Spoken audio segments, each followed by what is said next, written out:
આજે જ્યારે શરૂઆતનો દિવસ છે તો એક ઘનશ્યામ જીવન સ્વામીનો એક નાનો પ્રસંગ કહી અને કથાની શરૂઆત કરીશ. દહીસરા ગામ એ ઘનશ્યામ જીવન સ્વામી કહે શ્રીવલ્લભ સ્વામીની સાથે દહીસરા ગયો હતો ગામડાના વિચરણને માટે.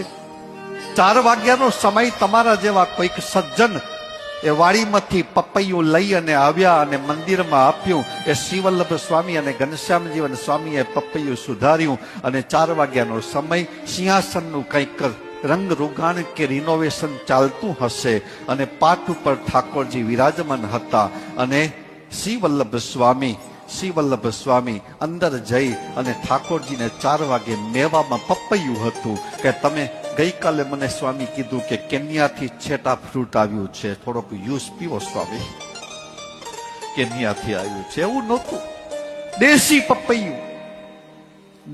પપૈયું એ શ્રીવલ્લભ સ્વામી જમાડવા અંદર ગયા. 10 મિનિટ 15 મિનિટ 20 મિનિટ થઈ, નહીં તો સમય લાગે બપોરના સમયમાં કે સાંજના સમયમાં. સ્વામી કેમ બહાર ના આવ્યા?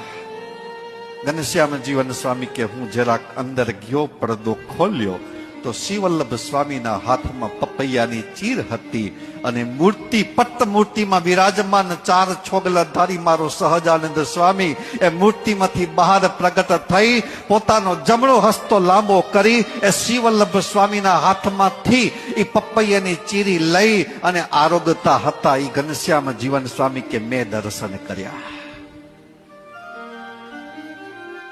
એ આપણા ઠાકોરજીઓ, એ આપણા ઠાકોર.